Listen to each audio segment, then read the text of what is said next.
ओम शांति। सर्वशक्तिवान शिव पिता परमात्मा की हम सब संतान हैं। मास्टर सर्वशक्तिवान है। मास्टर सर्वशक्तिवान अर्थात दृढ़ संकल्पधारी।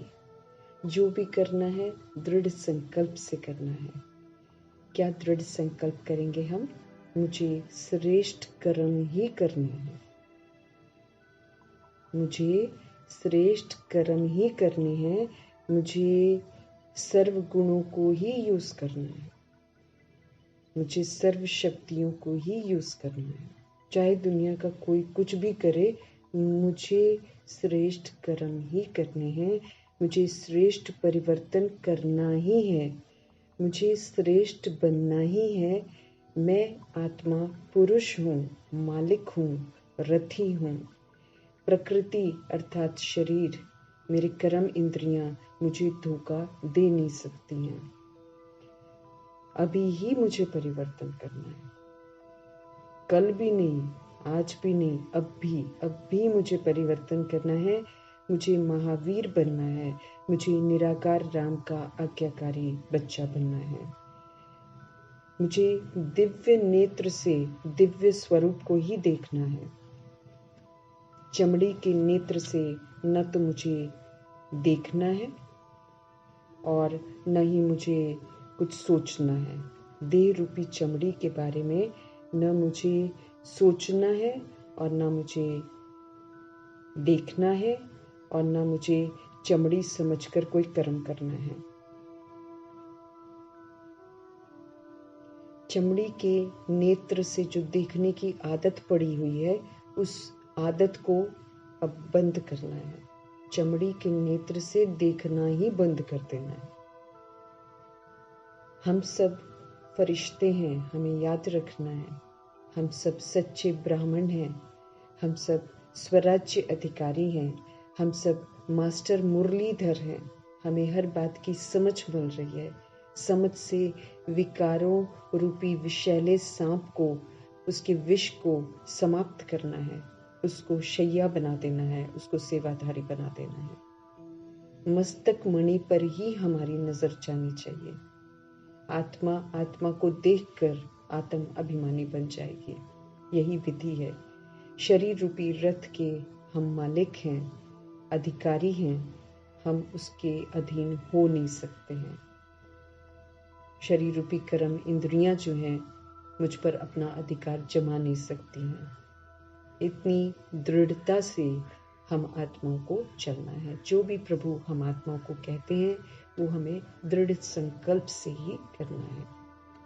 तो दृढ़ता से पुनः आत्मिक स्थिति में स्थित होकर हम निराकार परमपिता परमात्मा के महावाक्य उन्हीं से समझेंगे, उन्हीं को विराजमान रखेंगे। वो हमारा कंपेनियन है। हम उनकी कंपनी में रहते हैं। उनको साथ रखेंगे, उनको हाजिर नाजिर करेंगे। वो यूं तो हमारे साथ होते ही हैं, परंतु वेलकम करना, उनका स्वागत करना, उनको साथ में विराजमान करना, ये हम आत्माओं का कर्तव्य है। तो मीठे मीठे परमपिता परमात्मा को और उनके श्रीमत पर चलकर मीठा बनने वाली मीठी ब्रह्मा माँ को, दोनों को हाजिर नाजिर करके हम उन्हीं से उनके महावाक्यों को समझेंगे और फिर धारण करेंगे। और ये जो महावाक्य हैं, वो प्रभु के अन्य बच्चे जो हैं, जो प्रभु को अभी जानते नहीं हैं, प्रभु से अभी दूर हैं, उन सभी सोल्स के लिए प्रभु के ये महावाक्य समर्पित हैं। उन आत्माओं की बुद्धि पर भी दस्तक हो, उन्हें भी देभांति अभिमान और विकारों से वैराग आए। उन्हें परमात्मा आकर्षित करे, उन्हें सत्यता आकर्षित करे, उन्हें पवित्रता आकर्षित करे, उन्हें स्वधर्म आकर्षित करे। इन्हीं दुआओं के साथ प्रभु के महावाक्य उनको समर्पित करते हैं। प्लस ये जो महावाक्य हैं, प्रकृति के प्रति भी है, वायुमंडल के प्रति भी है, 5 तत्वों के प्रति भी है। ये भूमि, ये सब बिल्कुल सशक्त बने, शुद्ध बने, फिर से सब खूबसूरत बन जाए। इन्हीं दुआओं के साथ समर्पित करते हुए देखते हैं आज हमारे मीठे मीठे बाबा हम आत्माओं को किस विधि से मीठा बनाते हैं। तो मीठे बाबा बोले, मीठे बच्चे, बाप आए हैं सारी दुनिया का हाहाकार मिटाकर जय जयकार करने। पुरानी दुनिया में है हाहाकार और नई दुनिया में है जय जयकार। पुरानी दुनिया में कोई किसी बात को लेकर रो रहा है तो कोई किसी बात को लेकर रो रहा है। कहीं भी आप जाएंगे आप देखेंगे सोल्स कितनी परेशान हैं। कोई राज्य सत्ता को लेकर परेशान है तो कोई धर्म सत्ता को लेकर परेशान है तो कोई भक्ति की सत्ता को लेकर परेशान है। इस वक्त सब परेशान ही परेशान है। तो ये दुनिया है ही हाहाकार की। इसमें अब बेरोजगारी भी बढ़ती जा रही है क्योंकि आबादी बढ़ती जा रही है। एहसास नहीं है आत्माओं को कि वो लोग आत्माएं हैं। हर कोई परिवार का विस्तार कर रहा है, हर कोई अपवित्र बनते जा रहा है। तो ये अपवित्रता की वृद्धि जो है ये अति में चली गई है। 800 करोड़ आबादी है, उसको भी बढ़ाते जा रहे हैं। तो हाहाकार तो होना ही है। तो चारों तरफ हाहाकार है। प्रभु ऐसी सारी दुनिया का जो हाहाकार है उसको मिटाने के लिए आए हैं। क्योंकि प्रभु को तो वो लोग भी दिखते हैं जो रोज रो रहे हैं, कलप रहे हैं, तड़प रहे हैं। उनको तो वो सोल्स भी दिखाई दे रही हैं। हम तो अपने अपने घरों में अपने अपनी दुनिया में मस्त हैं, लेकिन प्रभु जी के सामने तो सारे बच्चे हैं उनके। न जाने कौन कहाँ पर दुखी है, परेशान है। कोई भीख मांग रहा है, कोई तड़प रहा है, किसी को खाना नहीं मिल रहा है, किसी को पानी नहीं मिल रहा है, किसी को कैद किया जा रहा है, किसी को मारा जा रहा है, किसी को किडनैप कर रहे हैं ना। ऐसे तो बहुत सारी चीजें हो रही हैं। किसी के अंग काट रहे हैं, किसी के अंग बेच रहे हैं, किसी को जला रहे हैं तो किसी को मार रहे हैं। इस तरह की हाहाकार की ये दुनिया है जो प्रभु को दिखाई देती है। उस हाहाकार को मिटाकर पुनः जय जयकार करने के लिए पुरानी दुनिया है ही हाहाकार वाली, असंतुष्ट दुनिया है। ये देहभान दे अभिमान की दुनिया है, ये स्वार्थ की दुनिया है। सब अपने लिए जीना चाहते हैं, दूसरा मरे डूबे कोई फर्क नहीं है। तो ये नई दुनिया जो है ये बड़ी जय जयकार वाली दुनिया है। वहां पर विश्व महाराजन विश्व महारानी है। वहां पर जो प्रजा भी है, जो दास दासी भी है, वो भी हाहाकार नहीं करती है, वो भी सुख में ही रहती है। तो ऐसी दुनिया प्रभु जी स्थापन कर रहे हैं। प्रश्न है, कौन सा ईश्वरीय नियम है जो गरीब ही बाप का पूरा वर्षा लेते हैं, साहूकार ले ही नहीं पाते हैं? ये ईश्वरीय नियम है। प्रभु कहते हैं ये ईश्वरीय नियम है कि जो गरीब हैं वो बाप से पूरा वर्षा लेते हैं। गरीब मतलब hand to mouth, not that वो जो बिल्कुल ही लो लेवल पर सोल्स हैं वो तो मांग मांग के भरपूर हो जाती हैं। लेकिन ऐसी सोल्स हैं जो मांग नहीं पाती हैं, जैसे भीख मांगते हैं वैसे तो नहीं मांगते ना वो लोग इधर उधर जाकर। तो ऐसी सोल्स जो हैंड टू माउथ हैं, कमाया खाया, वो वाली जो सोल्स हैं वो गरीब जो है वो बाप से पूरा वर्षा लेते हैं। और जो साहूकार है जिनके जो यहाँ पर महल बनाते हैं अपनी विधि का, कलयुगी महल ही होता है वो, ऐसा कोई सतयुगी महल तो कोई बना ही नहीं सकता है। लेकिन फिर भी वो इसमें मगरूर इतने होते हैं कि वो वर्षा नहीं ले पाते हैं, उनकी बुद्धि का ताला नहीं खुलता है। दुख ही तो इंसान को खींचता है। जो दुखी होता है, जो धोखे खाता है, जो हर तरह से परेशान होता है, वही तो प्रभु से जुड़ता है। साहूकार दुखी होते नहीं है, उनके पास जो मौजूद है खाने पीने रहने का आलीशान नौकर चाकर सब कुछ है ना, तो उनको वही जिंदगी स्वर्ग लगती है। इसलिए प्रभु कहते वो लेते ही नहीं है। तो ये एक ईश्वरीय नियम है कि नहीं ले पाते हैं। उत्तर है ईश्वरीय नियम है कि पूरा बेगर बनो, जो कुछ भी है उसे भूल जाओ। यहाँ पर ईश्वरीय नियम क्या कहता है कि पूरा बेगर बन जाओ। तो ईश्वरीय नियम क्या कहता है? पूरा बेगर बनो भाई, शरीर से भी बेगर बन जाओ, जो कुछ भी है उसे भूल जाओ। तो गरीब बच्चे सहज ही भूल जाते हैं, परंतु ये जो साहूकार होते हैं, जिनके पास बहुत सारा इकट्ठा किया होता है, जो अपने को स्वर्ग में समझते हैं, उनकी बुद्धि में तो कुछ भूलता नहीं है। वो तो मैंपन, मेरापन इतना ज़बरदस्त उनके अंदर होता है कि वो तो नहीं भूल पाते हैं। वो अपने को स्वर्ग में समझते हैं, उनकी बुद्धि में कुछ भूलता नहीं है। इसलिए जिनको धन है, जिनको दौलत है, जिनको मित्र है, जिनको संबंधी याद रहते हैं, वो सच्चे योगी बन ही नहीं सकते। जिनको धन दौलत है, जिनको फ्रेंड्स संबंधी याद रहते हैं, वो सच्चा योगी बन ही नहीं सकता है। हम कहीं भी बंधे हो, इसलिए तो प्रभु हमको बोलते सारी रस्सियां खोल दो, क्योंकि अगर मेरी कहीं भी एक जगह भी रस्सी अगर बंधी हुई है, तो फिर हम तो प्रभु के साथ योग नहीं लगा सकते हैं। उन्हें स्वर्ग में ऊंच मर्तबा मिल ही नहीं सकता है, वो प्रभु के बनते ही नहीं है ना। और जो साहूकार प्रभु के ज्ञान में आते हैं, बहुत सारे हैं जो साहूकार यहाँ पर सहयोग देते हैं बाबा के घर में।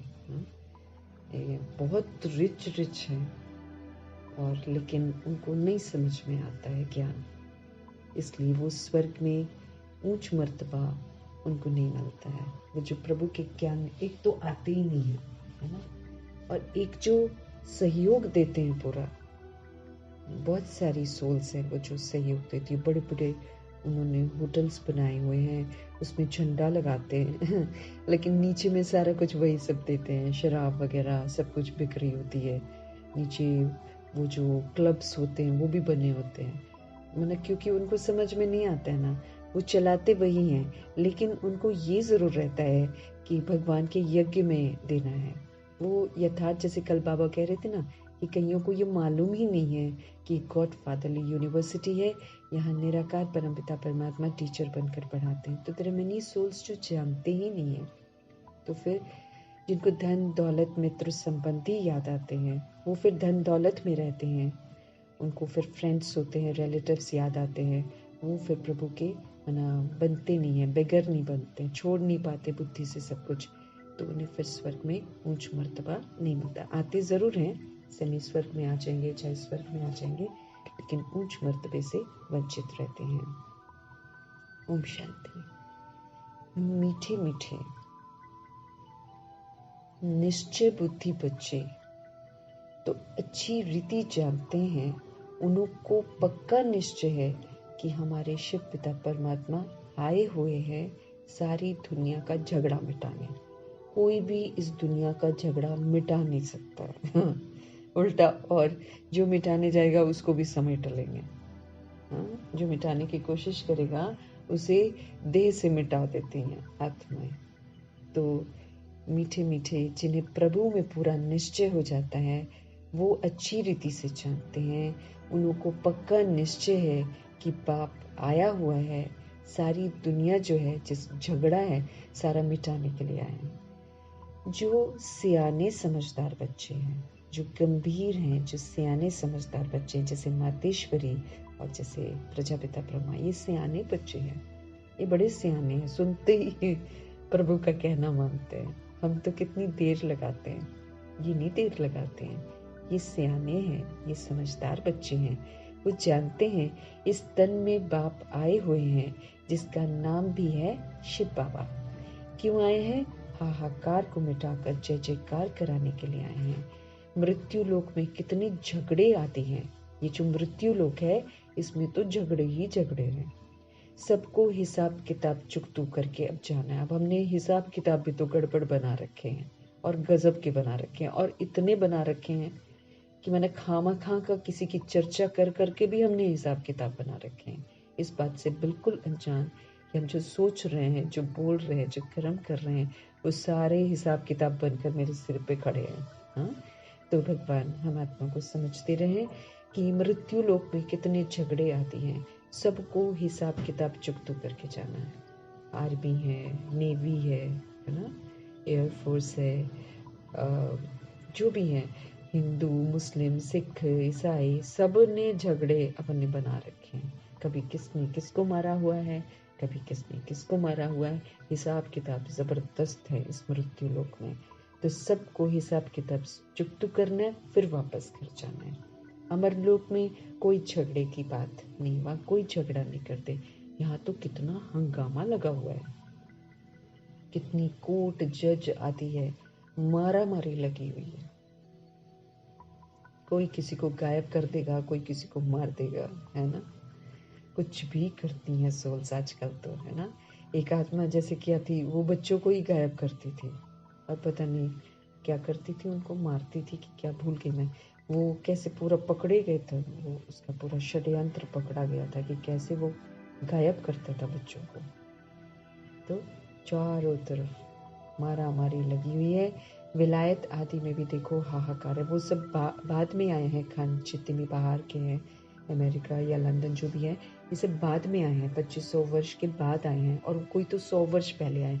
लेकिन सब में लड़ाई झगड़े हैं, सब में मारा मारी है, हाहाकार सभी जगह पर है। सारी दुनिया में खिटपिट है, बहुत है। उससे जगह जगह को लेकर लड़ाई करते हैं और बच्चों को, बड़ों को, सबको मार देते हैं। चारों तरफ प्रभु जी कहते हैं खिटपिट बहुत है। इसको कहा जाता है पुरानी तमो प्रधान दुनिया। ये ओल्ड दुनिया है और ये बिल्कुल पाप आत्माओं की दुनिया है, तमो प्रधान दुनिया है। इसमें किचड़ा ही किचड़ा है, जंगल ही जंगल है। मतलब सब अस्त व्यस्तता मीन्स जंगल। जंगल मीन्स कोई रूल्स, कोई रेगुलेशंस नहीं है यहाँ पर। कहने को सारा कुछ सत्ताएं चल रही हैं, लेकिन कोई रूल रेगुलेशन नहीं है यहाँ पर, है ना। कोई गरीब है तो गरीब ही है, कोई अमीर है तो अमीर ही है। किसी को कुछ मिल रहा है, किसी को कुछ मिल रहा है। देह को देखा जा रहा है, देह की खूबसूरती को देखा जाता है, उसके अनुसार सब कुछ मिलता है। मतलब टोटल खिटपिट, टोटल तमो प्रधान दुनिया, किचड़ा ही किचड़ा है। प्रभु जी कहते हैं जंगल ही जंगल है। बेहद का बाप ये सब कुछ मिटाने के लिए आए हैं, सिर्फ वही कर सकते हैं, वरना किसी के बस की नहीं है। यहाँ का जो भी इतना उलझा हुआ सूत्र जो है, उसको सही कर देना किसी के बस की बात नहीं है। तो प्रभु जी आते हैं, सारा जंगल ही जंगल है, बेहद का बाप सब कुछ मिटाने के लिए आए हैं। अभी बच्चों को बड़ा सियाना समझदार बनना है, अब हम आत्माओं को भी बनना है। हमारे मम्मा पापा बड़े सियाने थे, बड़े समझदार थे, तो हम आत्माओं को भी तो बनना है। सियाना समझदार बनना मतलब श्रीमत पर चलना, जो श्रीमत कहती है उस पर चलना, अपने को आत्मा समझना। जो अपने को आत्मा समझकर परमात्मा की श्रीमत पर चल रहा है, वो सियाना है, वो समझदार है। अगर बच्चों में भी लड़ाई झगड़ा होता रहेगा तो फिर बाप के मददगार कैसे बनेंगे। हम सभी आत्माएं आपस में संगठन में भी आती हैं और फिर घरों में भी हम रहते हैं। हम कई लोग चलते हैं ज्ञान में पूरे, कई नहीं चलते। अब जो नहीं चलते हैं, जहाँ बगुला और बाबा का बच्चा साथ साथ है, तो फिर वहाँ तो खिटपिट होती है, वो तो अलग बात है। लेकिन अगर हम सारी सोल्स जो हैं प्रभु जी के साथ चलते हैं और फिर हम लड़ाई झगड़ा करते हैं या फिर सेंटर्स पर रहते हैं, अगर हम लड़ाई झगड़ा करेंगे तो फिर हम बाप के मददगार कैसे बनेंगे।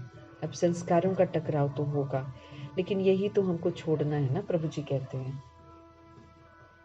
एक मिनट। जंगल ही जंगल है, बेहद का बाप ये सब कुछ मिटाने के लिए आए हैं। अभी बच्चों को बहुत सियाना समझदार बनना। तो मुझे क्या याद रखना है, मुझे सियाना बच्चा बनना है, मुझे समझदार बनना है। अगर बच्चों में भी भगवान कहते लड़ाई झगड़ा होता रहेगा तो फिर हम मददगार कैसे बनेंगे। बाबा को तो बहुत मददगार बच्चे चाहिए। अब करोड़ों की आबादी है, अब प्रभु को इंस्ट्रूमेंट्स चाहिए, तो बाबा को तो मददगार चाहिए। हम जितना शांत रहेंगे, हम जितना क्वेश्चंस नहीं करेंगे, करेक्शंस नहीं करेंगे, हाँ, हम जितना पवित्र रहेंगे, हम जितना संतुष्ट रहेंगे, हम जितना खुश रहेंगे, हम जितना दैवी गुणों को यूज करेंगे, हम जितना शक्तियों को यूज करेंगे, उतना हम मददगार हैं। जितना हम पुराने संस्कारों को बिल्कुल यूज नहीं करेंगे, हम मददगार हैं। तो भगवान को तो मददगार बच्चे चाहिए, सियाने बच्चे चाहिए, समझू बच्चे चाहिए, जिनमें कोई खिटखिट ना हो। अब दादियां भी तो इकट्ठी रहती थी, सबके संस्कार अलग थे, लेकिन वो प्रभु के नियमों पर चलते थे, इसलिए वहां पर खिटपिट नहीं होती थी। तो सियाने समझू जो होते हैं, जिनमें कोई खिटखिट ना हो, ये भी बच्चे समझते हैं कि ये पुरानी दुनिया है, अनेक यहाँ पर धर्म है, तमो प्रधान विशियस वर्ल्ड है। ये बड़ा विशैला वर्ल्ड हो गया है, ये विशियस है, ये तमो प्रधान है, सारी दुनिया ही पतित है। इस वक्त ऐसा हाल हो गया है कि सारी की सारी दुनिया ही पतित हो गई है। पतित पुरानी दुनिया में झगड़े ही झगड़े हैं। इन सबको मिटाने के लिए, जय जयकार कराने के लिए बाप आते हैं। हर एक जानते हैं इस दुनिया में कितना दुख है, कितना अशांति है, इसलिए चाहते हैं विश्व में शांति हो जाए। सब चाहते हैं कि विश्व में शांति हो जाए। अब सारे विश्व में शांति कोई मनुष्य कैसे कर सकते हैं? बेहद के बाप को ठिक्कर भीतर में लगा दिया है। क्या कह दिया है? भगवान जो है कण कण में है, ठिक्कर में, भीतर में, मिट्टी में, सब जगह है। ये भी खेल है, प्रभु कहते हैं। तो बाप बच्चों को समझाते हैं, अब खड़े हो जाओ। हम सब गिर गए, हम आत्माओं को प्रभु जी बोलते हैं, अब खड़े हो जाओ, बाप के मददगार बनो।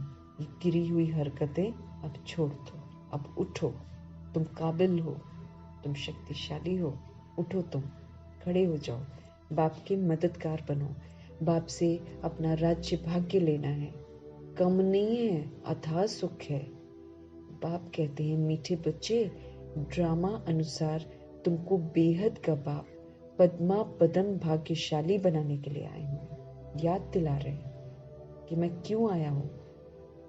बेहद का बाप पद्मा पदम भाग्यशाली बनाने के लिए आए हैं। भारत में ये लक्ष्मी नारायण कभी राज्य करते थे। भारत स्वर्ग था। स्वर्ग को ही तो कहा जाता है वंडर ऑफ वर्ल्ड। त्रेता को भी नहीं कहेंगे, त्रेता को वंडर ऑफ वर्ल्ड नहीं कहेंगे, वो सेमी स्वर्ग है। सचखंड जो है वो है वंडर ऑफ वर्ल्ड।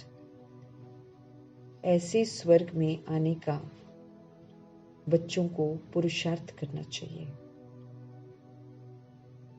ऐसे स्वर्ग में आने का बच्चों को पुरुषार्थ करना चाहिए। बाप पद्मा पदम भाग्यशाली बनाने आए हैं। भारत में ये लक्ष्मी नारायण राज्य करते थे। भारत स्वर्ग था, स्वर्ग को ही कहा जाता है wonder of the world. Sachkhand जो है ना, वो सुनहरा सा 111, वो है wonder of the world. Treta युग 1250 वर्ष के बाद है, उसको बाबा वंडर ऑफ वर्ल्ड नहीं कहते हैं। ऐसे स्वर्ग में आने का बच्चों को पुरुषार्थ करना चाहिए। प्रभु जी की यही चाहना है कि सभी सोल्स जिनको वो पढ़ा रहे हैं वो सूर्यवंशी बने। प्रभु तो कहते 111 में जो नहीं आया उसने फिर क्या देखा। अगर वो 111 के थोड़ा दूसरा जन्म में भी आया तो बाबा के वंचित हो गया। तो प्रभु की तो यही चाहना है कि बच्चे जो हैं स्वर्ग में आने का पुरुषार्थ करें। पहले पहले आना है। बच्चे चाहते भी हैं कि हम स्वर्ग में आए, लक्ष्मी व नारायण बने, मना वो घराने में जाएं। अभी इस पुरानी दुनिया में बहुत हाहाकार होनी है, रक्त की नदियां बहनी है, क्योंकti खाने पीने को नहीं मिलेगा।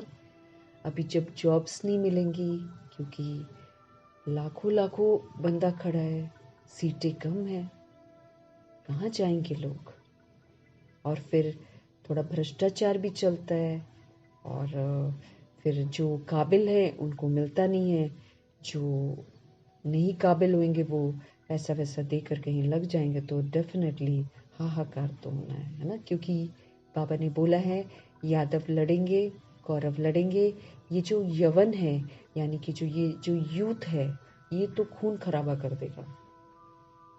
अभी भी देखो राम मंदिर को लेकर जब चलते हैं लोग यहाँ पर तो बहुत भड़कते हैं, माना उनमें जो वो एटीट्यूड होता है ना, वो कि ख़त्म ही कर देंगे मुस्लिम्स को, और मुस्लिम्स फिर सोचते हैं हम उसको ख़त्म कर देंगे। तो हाहाकार तो ज़बरदस्त होना है। रक्त की नदियां बहनी है। भारत का बड़ा बुरा हाल होना है यहाँ पर। अब बाहर तो बॉम्ब चला देंगे, खत्म कर देंगे, वो तो सोल्स सोई की सोई भी रह जाएंगी, क्योंकि केमिकल बॉम्ब्स तैयार हैं। धुआं आएगा और धुएं में ही मर जाएंगे, है ना। 5G आधे लोगों को मार डालेगा, 5G से मर जाएंगे। और फिर इधर जो भारत है ना, इधर आएगी शामत बड़ी जबरदस्त। यहाँ पर रक्त की नदियां बहनी है, क्योंकि यहाँ पर हिसाब किताब रक्त के बना रखे हैं। किसी को मारा हुआ है, किसी को कैसे मारा हुआ, किसी को जलाया हुआ है, तो भाई जो जल गया उसकी तो बॉडी जली ना, उस आत्मा ने तो देख लिया है उसको कि किसने मुझे जलाया हुआ है। वो उसी के पास आएगी और उसको भी वो जलाएगी। ये विधि है, क्योंकि सोल्स भूलती नहीं है। सोल्स कभी भी किसी को भूलती नहीं है।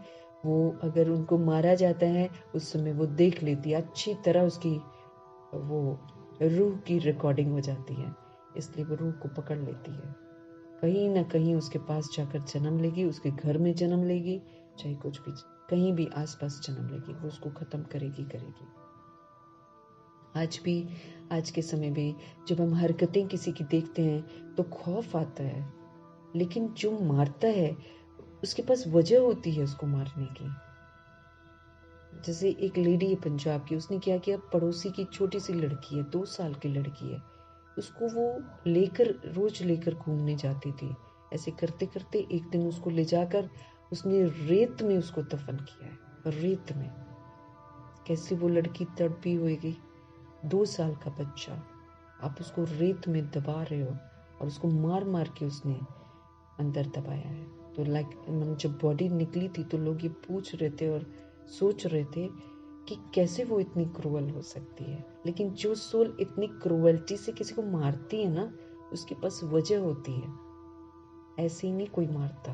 तो ये हिसाब किताब होता है।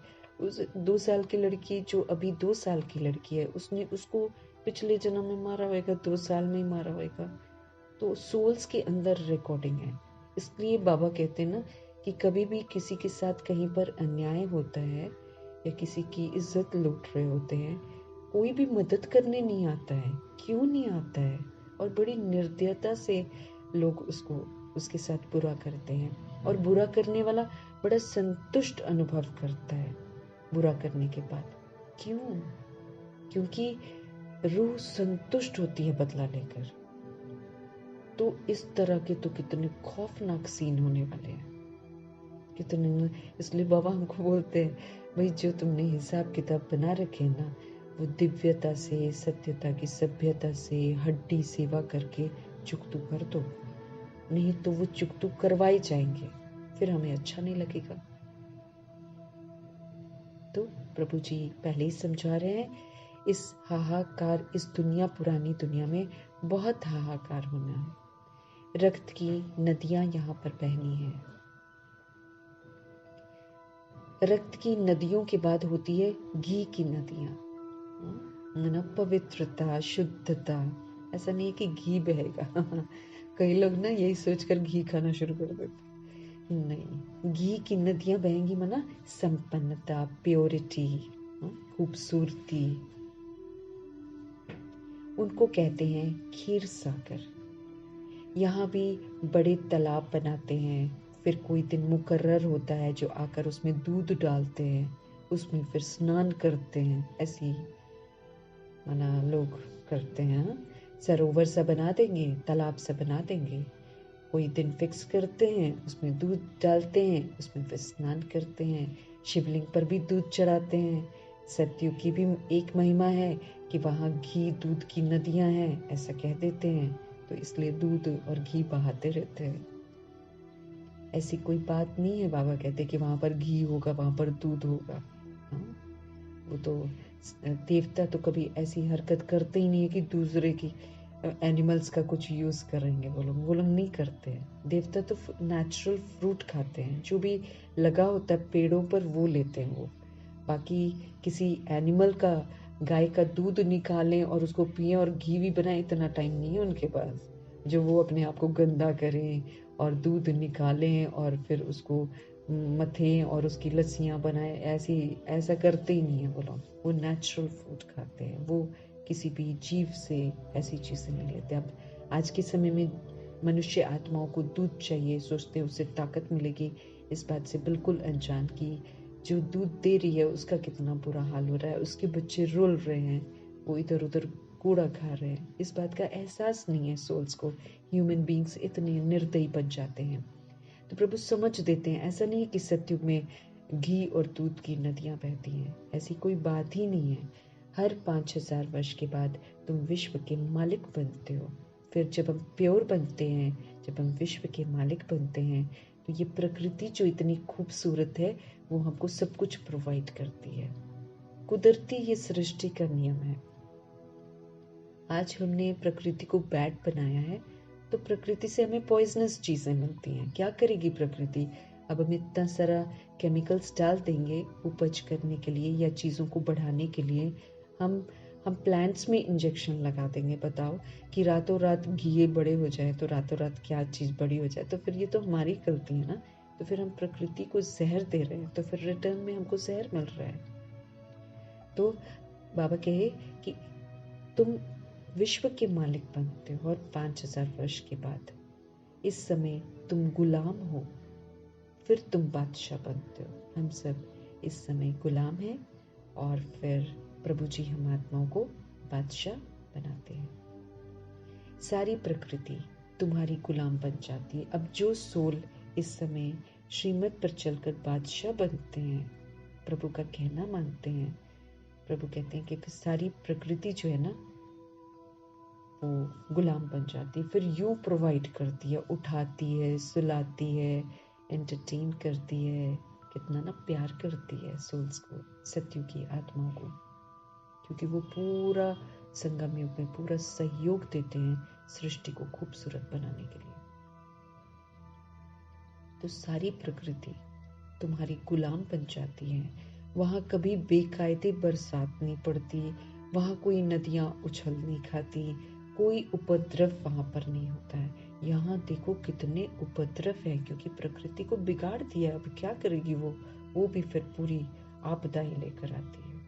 ये जो हमने प्रकृति के साथ खिलवाड़ किया है ना, 63 जन्म, वो भूमि जो पवित्र हुआ करती थी, वहां पर आकर हमने अपवित्र कर्म किए हैं, तो इसलिए वो बहुत भयंकर उपद्रव करेगी। वो नहीं देखेगी, वो दया नहीं करेगी किसी पर भी। Until and unless जो 100 वर्ष का संगम युग है, उसमें जिसने अपनी गलतियों को रियलाइज करके अपना सारा करेक्शन कर लिया है ना, उसको पहचान जाती है। ये भी कितनी अद्भुत बात है ना।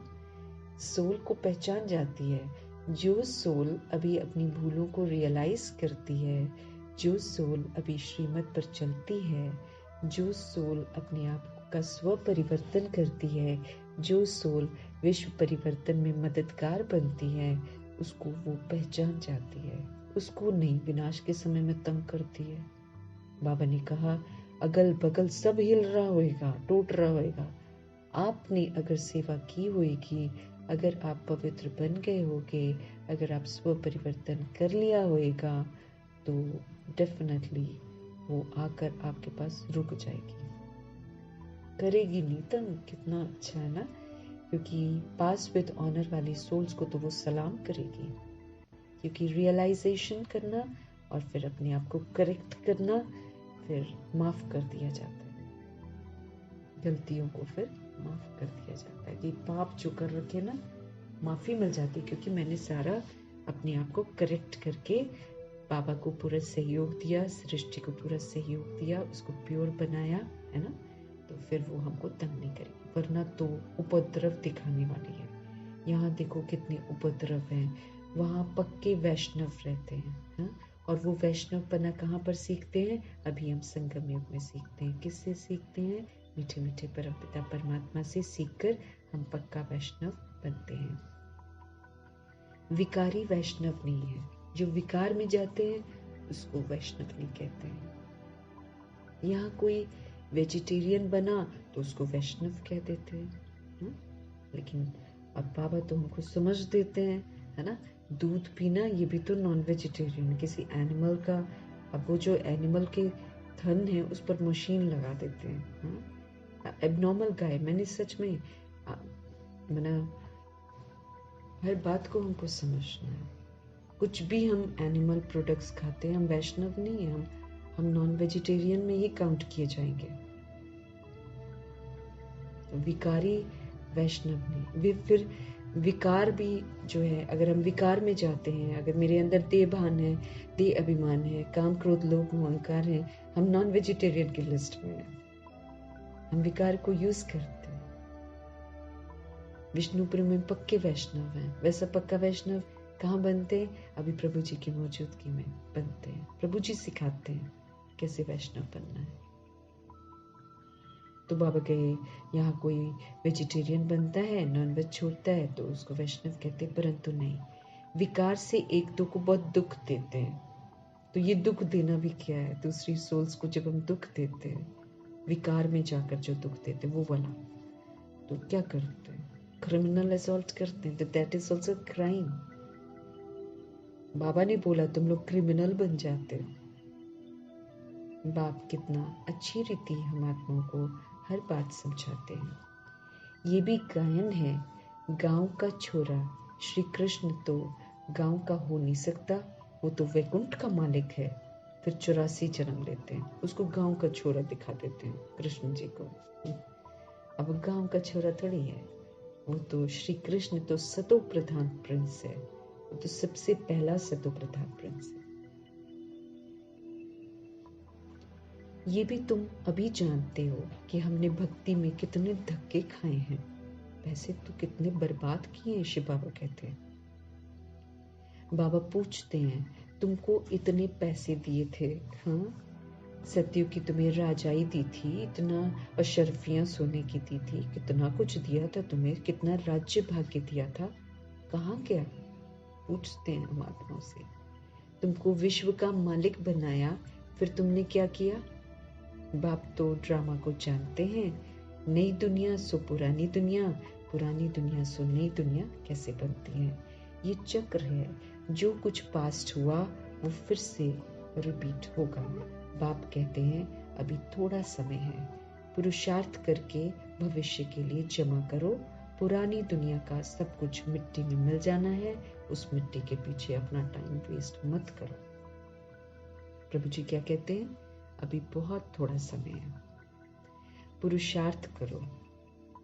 अपने भविष्य के लिए जो साथ में लेकर जाना है अविनाशी खजाने, उसको जमा करो। पुरानी दुनिया का सब कुछ जो भी है वो सब मिट्टी में मिल जाना है, मत भागो उसके पीछे। यही सामने पड़ा रहेगा और फिर सोचेंगे अरे जो करना था वो तो हमने किया ही नहीं, अब इस मिट्टी का क्या करें, है ना। मिट्टी हो जाना है, मिट्टी। बाबा कहे यकीन नहीं आता ना भगवान पर, कई आत्माओं को यकीन नहीं आता है, इसलिए सोचते नहीं अभी और कमा लेंगे। तो अपने आप को समझना है, हमारे ऊपर बहुत सारा ऋण है जिसको हमें चुकाना है। हमें बहुत सारा पुरुषार्थ करना है, हमें बेदाग हीरा बनना है, हमें भगवान का मददगार बनना है। हम भगवान के मददगार बनते हैं ना, वो हमारी रोजी रोटी चला देता है। बहुत सारे उदाहरण हैं, बहुत सारे उदाहरण हैं। जो प्रभु समर्पण हो जाते हैं, जो छोड़ देते हैं दुनिया की मिट्टी के पीछे भागना, उन्हें प्रभु जी भरपूर कर देते हैं। उनका कुछ भी खाली नहीं होता, उनका तो और अच्छा सब कुछ चलता है ना। चलो ब्रह्मा जी ने तो अपना सब कुछ न्यौछावर कर दिया, उनके पास तो जो था। लेकिन बहुत सारी सोल्स ऐसी हैं जो सब कुछ छोड़कर प्रभु की बन जाती हैं। वो कभी भी मतलब वो बहुत शाही तरीके से रहते हैं, ऐसी कोई बात नहीं, उनके पास सब कुछ मौजूद रहता है। तो प्रभु समझ देते हैं। तो जो रियलाइज कर लेता है, जो प्रभु को पहचान जाता है, वो करता है पुरुषार्थ। तो बाप कहते हैं अभी थोड़ा समय है, पुरुषार्थ कर भविष्य के लिए अब जमा कर लो। पुरानी दुनिया का सब कुछ मिट्टी में मिल जाना है। साहूकार इस ज्ञान को नहीं लेंगे। जिनके पास पैसा होता है ना, उनका दिमाग फिर पैसे में जाता है। उनको फिर ये वाला पुरुषार्थ नहीं करना है, ऐसा वाला थॉट उनके अंदर में होता है। पुरानी दुनिया का सब कुछ मिट्टी में मिल जाना है। साहूकार ये वाला ज्ञान नहीं लेंगे। बाप गरीब निवास है, गरीब वहाँ साहूकार बनते हैं, साहूकार वहाँ गरीब बनते हैं। अभी तो पदमपति बहुत हैं, वो आएंगे परंतु गरीब बनेंगे। बाबा के बहुत सारे रिच लोग ना प्रभु के यज्ञ में कंट्रीब्यूट करने के लिए आएंगे, लेकिन प्रभु कहते वहां जाकर गरीब बनेंगे, क्योंकि वो पुरुषार्थ नहीं करते हैं। वो धन का सहयोग जरूर देते हैं, लेकिन जो बनना है वो नहीं बनते हैं ना, तो इसीलिए वो वहां पर गरीब बनेंगे, माना मर्तबा उनका लो होगा, वो राजाई घराने में नहीं जाएंगे। वो अपने को स्वर्ग में समझते हैं, वो बुद्धि से निकल नहीं सकता। पैसा है, हमने कमाया है, हमने बंगले बनाए हैं, हमने घर बनाया है, वो उनकी बुद्धि से नहीं निकलता है। यहाँ तो बाप कहते हैं सब कुछ भूलना है। भगवान तो कहते कुछ भी साथ नहीं जाएगा, और सबसे बड़ी बात है साथ तो जाएगा नहीं, वो नजरों के सामने विनाश होता हुआ भी दिखाई देगा, इसलिए उसको पहले ही भूल जाओ। माना उससे जो अटैचमेंट रखी हुई है उसको भूल जाओ और खाली बेगर बन जाओ। माना जैसे मेरे पास कुछ है ही नहीं, जैसे ब्रह्मा जी बन गए थे, सब कुछ दे दिया और बेगर बन गए। उस बेगरी में उनको बादशाही नजर आती थी। सब कुछ प्रभु के हवाले करके वो बादशाही अनुभव कर रहे थे, बेफिक्र बादशाही। सब प्रभु की अमानत, प्रभु चलाएंगे। तो जिनके पास बहुत पैसा होता है ना, उनकी बुद्धि से निकल नहीं सकते। यहाँ तो बाप कहते सब कुछ भूलना है भाई, खाली बेगर बन जाओ। ये शरीर भी मेरा नहीं, कायदे से देखो तो ये शरीर भी तो मेरा नहीं है। तो जब शरीर ही नहीं है तो शरीर का कुछ और कहाँ से मेरा होगा? हो गए ना हम बेगर। लेकिन वही है, इसके लिए हमको रियलाइजेशन चाहिए। आजकल तो किलोग्राम किलोमीटर आदि क्या क्या निकाला है। जो राजा गद्दी पर बैठता है वो अपनी भाषा चलाते हैं, विलायत की नकल करते हैं, अपनी अकल तो है नहीं, बोरो करते हैं इधर उधर से।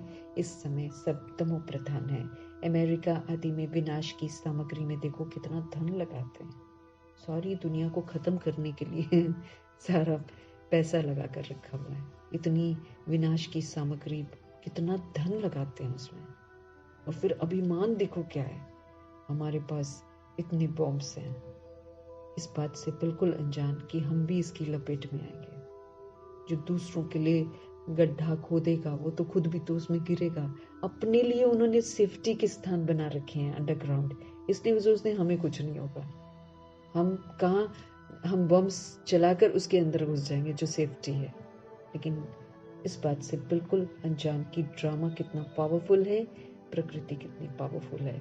जो अंडरग्राउंड में बना रखा है उसी को दफन कर देगी वो तो 1 सेकंड में। इस बात से बिल्कुल सोल्स दे अभिमान के कारण अनजान है। तो विनाश की सामग्री में देखो बाबा कहते कितना धन लगाते हैं। एरोप्लेन से बॉम्ब आदि गिराते हैं, आग लगनी है। वो जो जानते हैं बाप आते ही हैं विनाश और स्थापना कराने। प्रभु जी हम आत्माओं के आसुरीपन का विनाश करवाते हैं, हम आत्माओं को पवित्रता की जो स्थापना है वो करवाते हैं। तो जब पवित्रता स्थापन हो जाती है तो पवित्रता में इतनी शक्ति है कि अपवित्रता खुद ब खुद जल जाती है, जलाने की जरूरत नहीं होती है। तो जब पवित्रता कायम हो जाती है तो यादव, कौरव, यवन जो अपवित्र है ना, वो अपने कुल का विनाश खुद ही कर देते हैं। भगवान नहीं करते हैं, ये वाला स्थूल विनाश नहीं करते हैं। भगवान हम आत्माओं को हमारे समझ देते हैं और आसुरीपन को हमारे अंदर से खत्म करवाते हैं। तो जब हम आसुरीपन को खत्म करते हैं तो फिर पवित्र बन जाते हैं। जब पवित्रता स्थापन हो जाती है तो फिर अपवित्रता को आग लग जाती है। अपवित्र सोल्स खुद ब खुद विनाश काले विपरीत बुद्धि होकर सारा कुछ अपने पूरे कुल का और अपना भी विनाश कर देते हैं। तो बाबा कहे आग लगनी है, बच्चे जानते हैं बाप आते ही हैं विनाश और स्थापना करने। तो लोग ना शंकर विनाश करते, ऐसा नहीं। तीसरा नेत्र शंकर जी का खुलता है, समझ का नेत्र खुलता है, तो वो अपने अंदर के जो विकारीपन है उसको खत्म करते हैं। वो अपने हिसाब किताब जो बना रखे होते विक्रम के, उसको बाबा की योग अग्नि से भस्म करते हैं। वो ऐसे करते हुए दूसरों के साथ हिंसा नहीं करते हैं। लेकिन लोगों का फिर कहना है कि तीसरा नेत्र खुलता है तो पूरी दुनिया का विनाश हो जाता है। कहने का मतलब ये कि जब सोल संपूर्ण पवित्र बन जाती है, स्मृति स्वरूप बनती है, वो अपना जब करती है तो वो संपूर्ण पवित्र बन जाती है। उसकी जो पवित्रता की पावर है, उसके सामने फिर अपवित्रता टिकती ही नहीं है। वो सब अपने कुल का खुद ही विनाश कर देते हैं। ऐसे होता है। तो बाकी ऐसा नहीं कि स्थूल विनाश प्रभु जी कराते हैं। प्रभु तो पवित्रता की स्थापना कराते हैं और अपवित्रता जो हमारे अंदर हमने धारण कर रखी है, उसको समझ से विनाश करवाते हैं। तुम्हारे में भी मीठे मीठे परमात्मा बोले, समझाने वाले सब नंबर पर है। सब एक जैसे निश्चय बुद्धि नहीं है ना, प्रभु में निश्चय भी तो चाहिए। तो जिसको निश्चय बुद्धि होता है, वो फिर प्रभु की बताई हुई बातों को दूसरों के साथ शेयर करता है और निश्चय से करता है, जैसे बाबा ने किया। बाबा को फॉलो करना चाहिए। ब्रह्मा जी ने कैसे निश्चय बुद्धि होकर सब कुछ किया, उनकी लाइफ ही पूरा निश्चय बुद्धि का एग्जाम्पल है। कितना न जाने परीक्षाएं आई हैं, लेकिन प्रभु में निश्चय कि प्रभु साथ है, अकल्याण हो नहीं सकता है। तो इतना अटूट विश्वास जो है वो हम आत्माओं को भी जरूर होना चाहिए।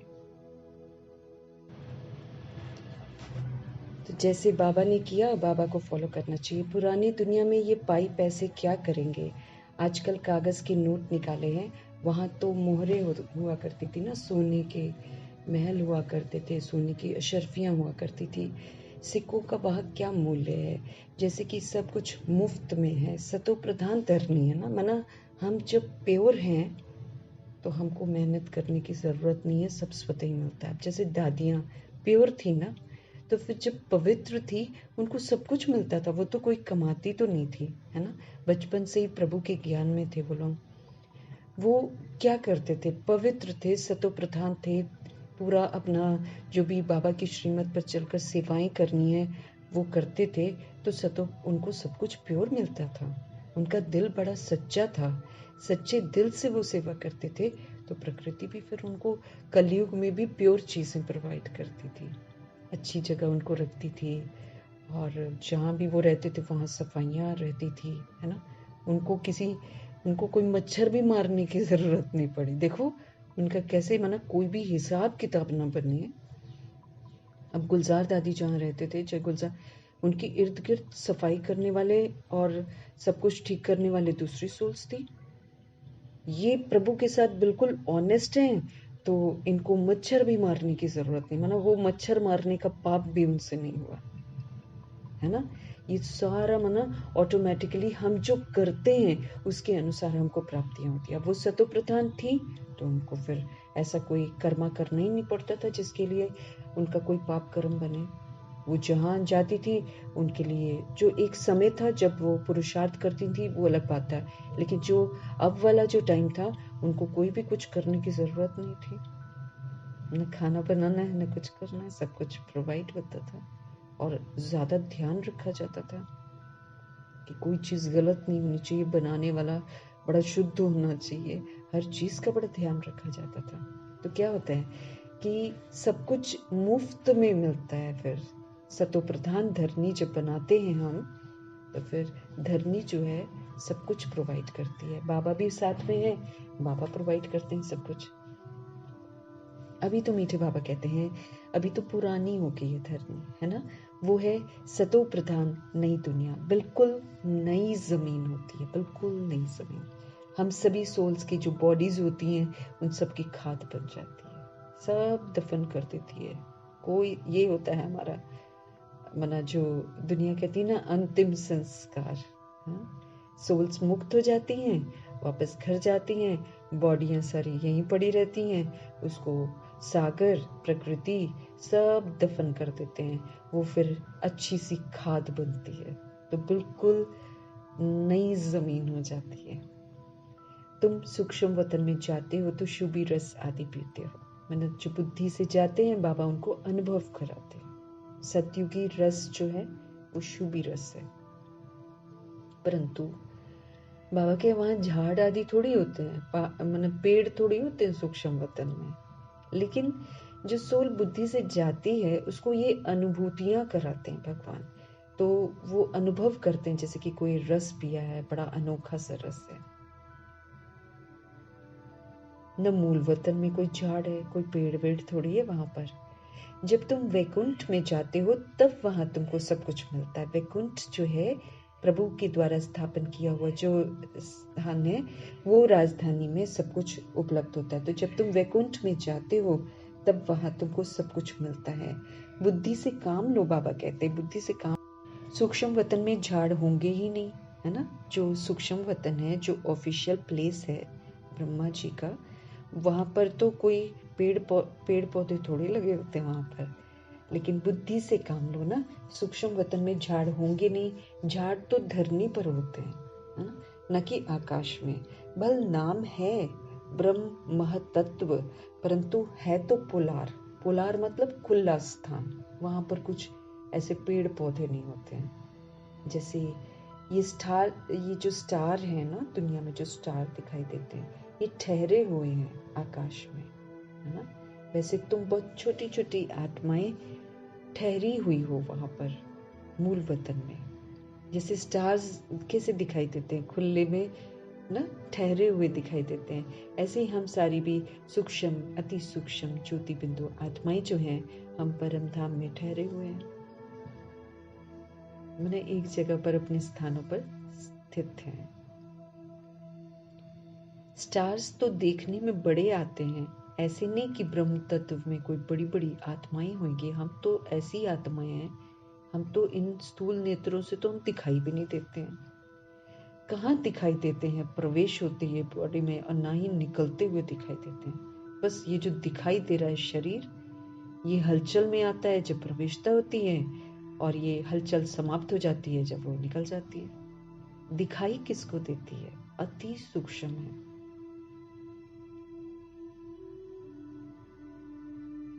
स्टार्स बाबा कहते देखने में बड़े आते हैं, ऐसे नहीं कि ब्रह्म तत्व में कोई बड़ी बड़ी आत्माएं होंगी। नहीं, बड़ी बड़ी आत्माएं नहीं होती है वहां।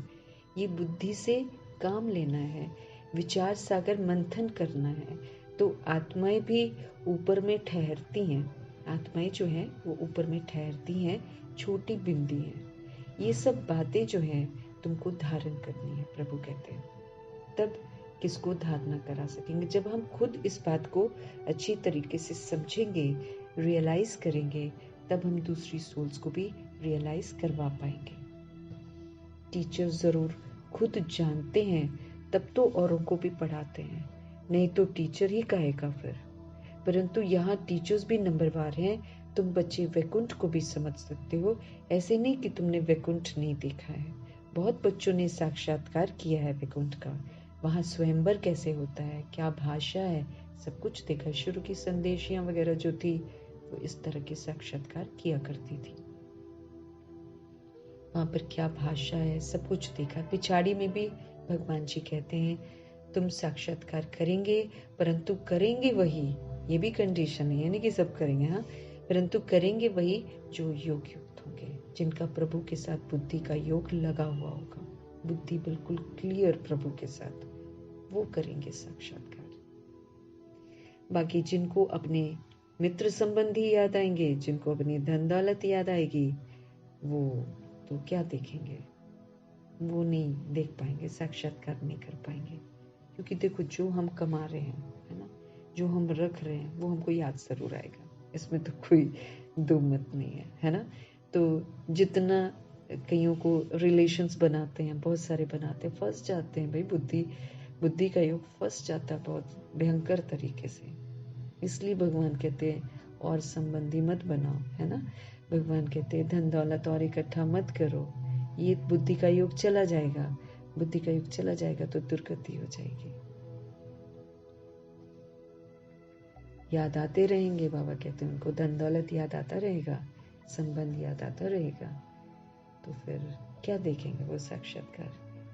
सच्चे योगी ही अंत तक रहेंगे। जो सच्चा योगी होगा, योग युक्त होगा ना, वो अंत तक रहेगा, सब कुछ देखेगा। जिन्हों को बाप देख खुश होंगे, फूलों का ही तो बगीचा बनता है। बहुत तो 10-15 वर्ष रहकर भी चले जाते हैं, बाबा के बनते हैं, 15 ईयर्स 10 ईयर्स तक बनते हैं और फिर पुरानी दुनिया में चले जाते हैं।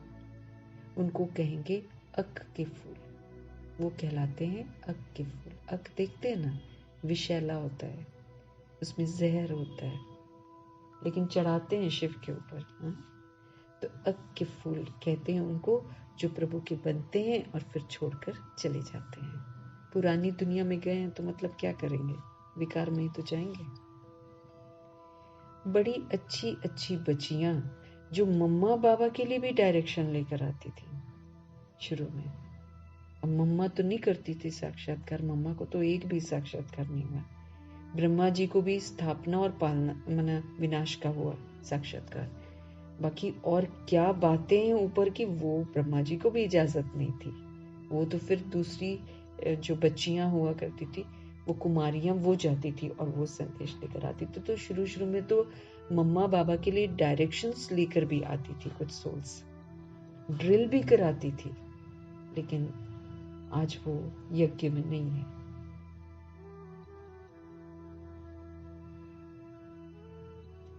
ये बच्चियां भी जानती हैं और बाप दादा भी जानते हैं कि माया बड़ी जबरदस्त है।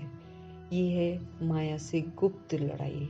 हमारी सारी आत्माओं की गुप्त लड़ाई चलती है। हमें गुप्त तूफान आते हैं, तरह तरह के तूफान आते हैं। किसी को क्रोध का तूफान आता है, किसी को मोह का आ जाता है, किसी को लोभ का आ जाता है, किसी को कामनाएं अलग अलग तरह की आ जाती हैं। हम ये भी बना लें, हम ये कामनाएं हैं, ये काम विकार है, तो गुप्त तूफान आते हैं। बाबा कहते हैं माया तुमको बहुत हैरान करेगी, बहुत हैरान करेगी। ये हार जीत का बना हुआ ड्रामा है। ऐसी ऐसी बातें दिमाग में लाएगी कि दिमाग ही गुम हो जाएगा कि अरे क्या है ना। ये वो है कि ये मायावी परीक्षाएं हैं, इस पर ही तो जीतना है। ये हार जीत का बना हुआ ड्रामा, हारना थोड़ी है। अगर हम उसके वशीभूत हो जाते हैं, यानी कि जो वो माया चाहती है वो हम करना शुरू कर देते हैं, तब तो हम हार रहे हैं। लेकिन जब हम उसको बिल्कुल परवाह नहीं करते हैं और जो प्रभु कहते हैं वो करते रहते हैं, तो हम जीत जाते हैं। ये तो हार जीत का बना हुआ ड्रामा है। तुम्हारी कोई हथियारों से थोड़ी लड़ाई, हम कोई हिंसा लड़ाई थोड़ी करते हैं, तलवारें थोड़ी चलाते हैं। भगवान कहते तुम्हारी कोई हथियारों से लड़ाई नहीं है। ये तो भारत का प्राचीन योग है, ये जो संगम युग में सिखाते हैं। सृष्टि रूपी ड्रामा शुरू होने से पहले 100 वर्ष का संगम युग होता है। इसमें भगवान प्राचीन योग सिखाते हैं। ये बड़ा नामी ग्रामी है। इस योग बल से हम विश्व की बादशाही लेते हैं, हम फिर से राजा बनते हैं, सूर्यवंशी बनते हैं। बाहुबल से कोई विश्व की बादशाही ले नहीं सकते हैं। अगर हम बाहुबल यूज करें, शारीरिक बल यूज करें, तो हम विश्व की बादशाही नहीं ले सकते। खेल भी वंडरफुल है। कहानी है ना, 2 बिल्ले लड़े और माखन फिर बीच में कोई और ले गया, है ना। कहा भी जाता है सेकंड में विश्व की बादशाही। दुनिया लड़ती रहती है और प्रभु जी अपने बच्चों को अहिंसक बनाते हैं, योग बल सिखाते हैं, तो योग बल से फिर विश्व की बादशाही मिलती है। और दुनिया वाले यादव कौरव ये बाहुबल से विश्व की बादशाही लेना चाहते हैं, लेकिन खुद ही विनाश हो जाते हैं। आपस में लड़ते रहते हैं और विनाश कर लेते हैं। बच्चियां साक्षात्कार करती हैं, कहती हैं श्री कृष्ण के मुख में माखन है। वास्तव में श्री कृष्ण के मुख में नई दुनिया देखते हैं, है ना। देखो यादगार में भी एक वही कृष्ण जी को दिखाते हैं कि उनकी माँ बोलती है कि मुख खोलो तो अंदर पूरा विश्व दिखाई देता है, लेकिन समझते नहीं है ना। तो विश्व की बादशाही उनको मिलती है, वो वाला माखन मिलता है। बाकी वो स्थूल माखन थोड़ी खाते हैं श्री कृष्ण जी। ज्ञान, उनकी आत्मा संगम युग में ब्रह्मा बनकर ज्ञान रूपी माखन पूरा खाती हैं, इसलिए उनको विश्व के राज्य का पूरा माखन मिलता है। तो माखन जो है वर्ड, वो विश्व की बादशाही के लिए यूज होता है और ज्ञान के लिए यूज होता है, लेकिन उसको फिर माखन बोलते हैं ना, फिर उसको स्थूल रूप दिखा देते हैं। अब उस चक्कर में सबको माखन चाहिए। सब सोच, ज्ञान रूपी माखन आत्मा को शक्तिशाली बनाता है। वो लोग सोचते हैं वो वाला माखन शक्तिशाली बनाता है। किसका दिमाग लगा होगा जिसने माखन निकाला होगा दूध को दही बनाया होगा और दूध को फिर माखन बनाया होगा, फिर उसका घी बनाएगा ना। वो कलयुग की बुद्धि होगी किसी की जिसने ऐसे कर्म किए होंगे। वास्तव में श्री कृष्ण के मुख में नई दुनिया देखते हैं। योग बल से तुम विश्व की बादशाही रूपी माखन लेते हो। राजाई के लिए कितनी लड़ाई होती है और कितनी लड़ाई से खत्म होते हैं। इस पुरानी दुनिया का हिसाब किताब सारा चुकता होना है। हम जो भी करते हैं, हम इस समय समझ मिलने के बाद जो भी करते हैं, जो भी खाते पीते है ना, कैसे भी रहते हैं, कोई भी बोलते हैं ना, हम बोल से भी हिसाब किताब बनाते हैं, हम संकल्पों से भी बनाते हैं, हम कर्मा से भी, सारे हमको चुकता करने हैं। इसलिए भगवान कहते हैं सोचने से पहले भी तुम सोचो। बोलने से पहले तो सोचना ही है, कर्म करने से पहले तो सोचना ही है, सोचने से पहले भी सोचना है। कैसे सोचना है? जैसे शिव बाबा सोचते हैं वैसे ब्रह्मा बाप ने सोचा, तो कर्मा में हमको ब्रह्मा बाप को फॉलो करना है, श्रीमत पर चलना है। लेकिन कई एक जगह श्रीमत जब लगे कि नहीं हो पा रहा है तो फिर भगवान कहते फिर प्रैक्टिकल में ब्रह्मा जी को देखो। तो इस पुरानी दुनिया का सारा हिसाब किताब चुकता होना है। इस दुनिया की कोई भी चीज रहनी नहीं है, कोई भी चीज रहनी नहीं, क्योंकि खत्म होएगी ना। फिर देखो सारा क्लीन होएगा और फिर सतयुग आएगा। तो सतयुग में कुछ भी पुरानी दुनिया का नहीं होगा। ये जितना पता नहीं कैसा विस्तार है, लोहे लकड़ी घर है ना, सारा ब्रिज कहाँ दफन कर देगी प्रकृति, वो प्रकृति ही जाने, क्योंकि वो बहुत पावरफुल है। एक सेकंड में वो तहस नहस कर सकती है सब कुछ। तो इस पुरानी दुनिया का सारा हिसाब किताब चुकता होना है। इस दुनिया की कोई भी चीज रहनी नहीं है। बाप की श्रीमत है बच्चे, अब hear no evil, see no evil, think no evil, do no evil, speak no evil. Evil मतलब देह, देह मतलब देह का भान, देह का अभिमान। इसके बारे में न तो कुछ बातें सुनो, न कुछ बातें देखो, न बातें सोचो, न बातें करो, न बातें बोलो। उन्होंने फिर क्या दिखा दिया? बंदरों का एक चित्र दिखा दिया और प्रभु ने आकर बोला मनुष्य ही बंदर में सर बन जाते हैं। जैसे बंदर विकारी होते हैं, क्योंकि बंदर एक ऐसा जीव है जिसमें 5 विकार बहुत हावी हैं, बस वैसा ही मनुष्य भी बन गया है। इसलिए मनुष्य की तुलना फिर बंदर से की जाती है। आजकल तो मनुष्यों को भी बनाते हैं। आगे चीन की तरफ से हाथी दांत की चीजें आती थी, चूड़ियां भी कांच की पहनते थे। यहाँ तो जेवर आदि पहनने के लिए नाक और कान आदि छेद करते हैं ना। सतयुग में नाक कान छेद करने की भी जरूरत नहीं है। हल्का सोना होगा, हीरे जवाहरात जो होंगे बिल्कुल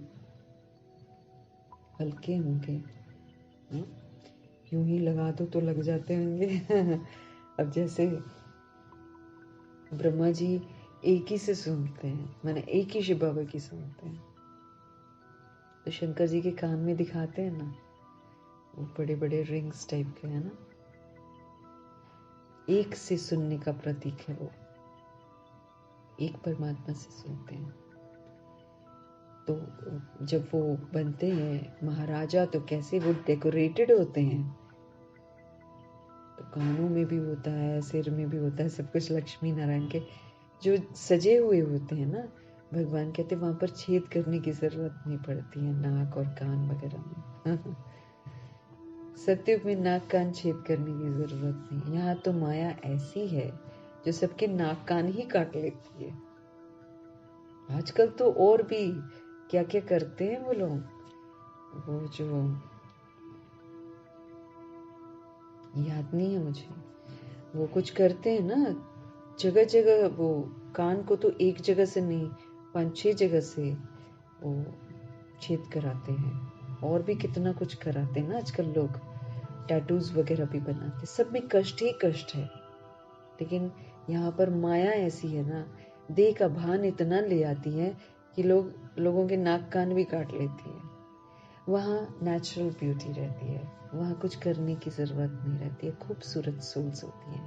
प्योरिटी की खूबसूरती होती है।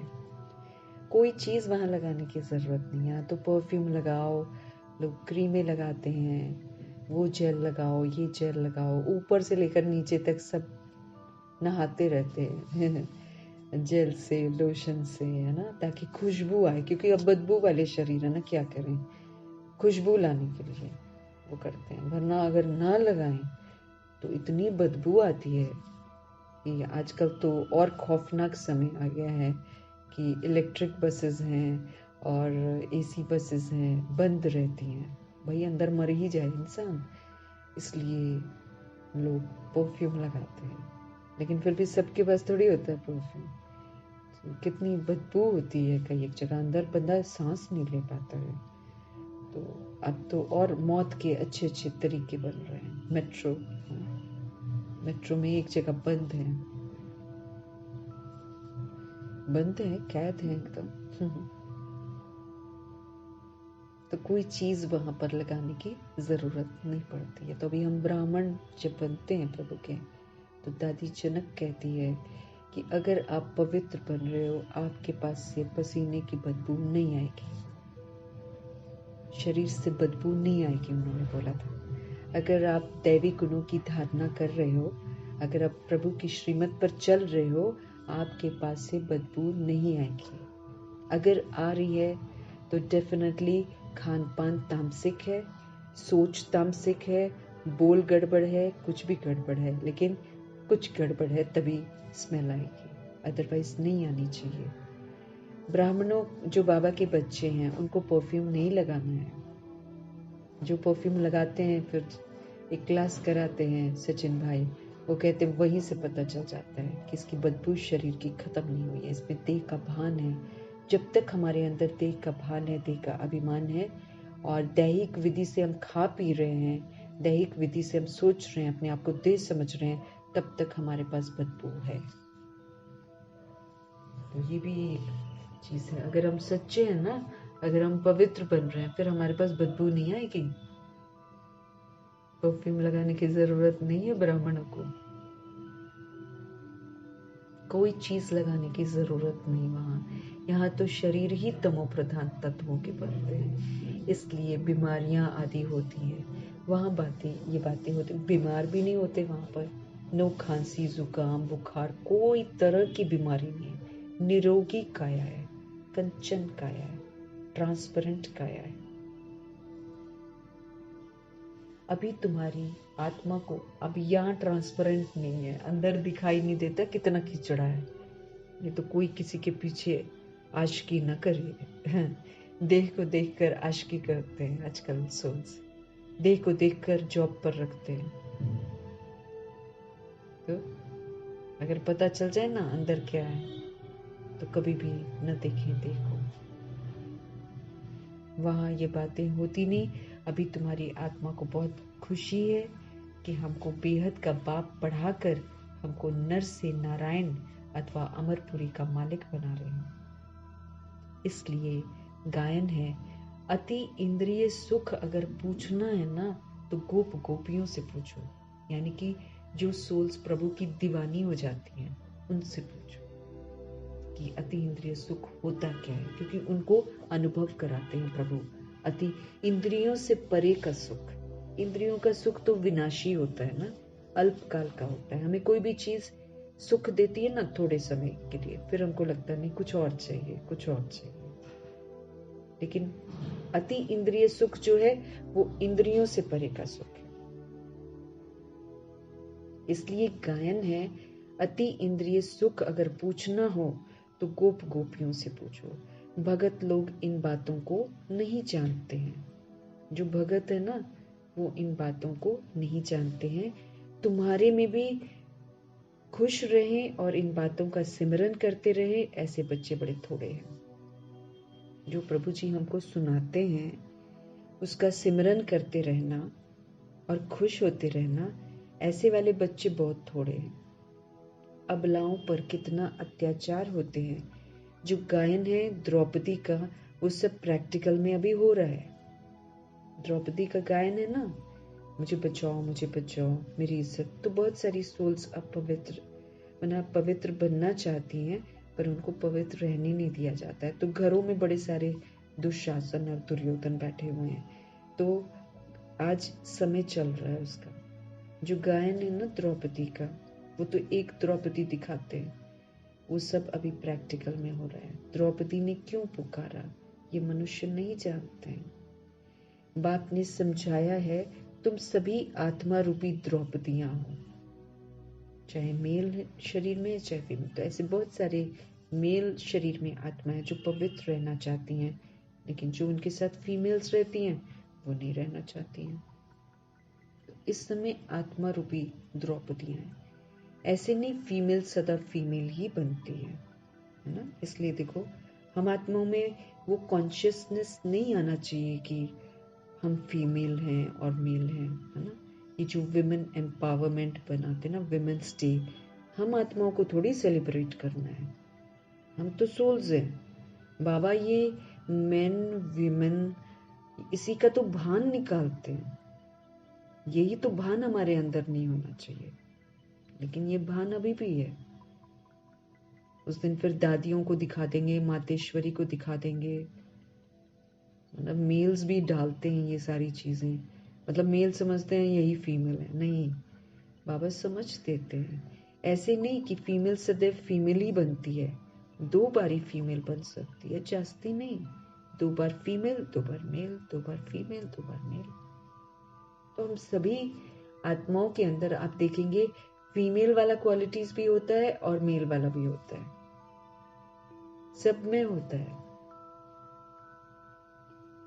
तो ये जो कॉन्शियसनेस है ना कि पुरुष है, स्त्री है, या फिर वुमेन्स डे है, ये मेंस डे है, ये तो हमको प्रभु के बच्चों को तो मनाना ही नहीं है।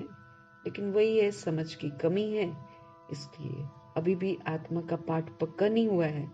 क्योंकि अगर हम समझते हैं विमेन्स डे है तो ये भी तो घमंड है,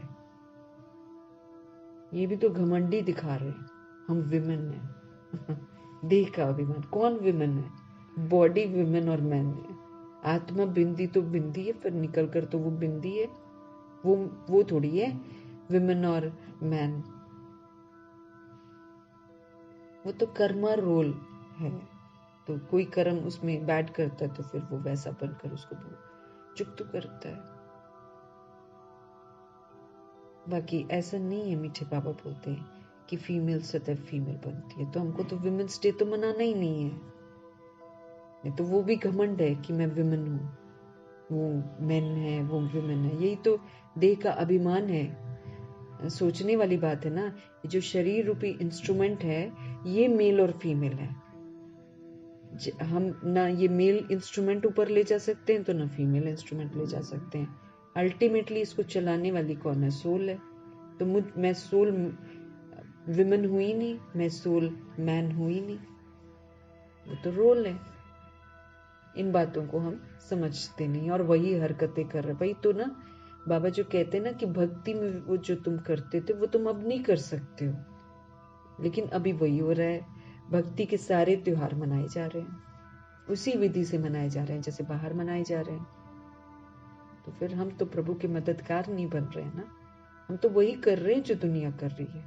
तो जो सोल्स आती हैं सेंटर्स पर वो क्या सीख रही हैं? वही बाहर जो हो रहा है वही अंदर हो रहा है। जबकि यहाँ पर अव्यक्त वतन, अव्यक्त वायुमंडल, अव्यक्त स्थिति बनानी है, बेहद का वैराग दिलाना है, ये मेल और फीमेल के भान से निकालना है, यही तो करना है हमको।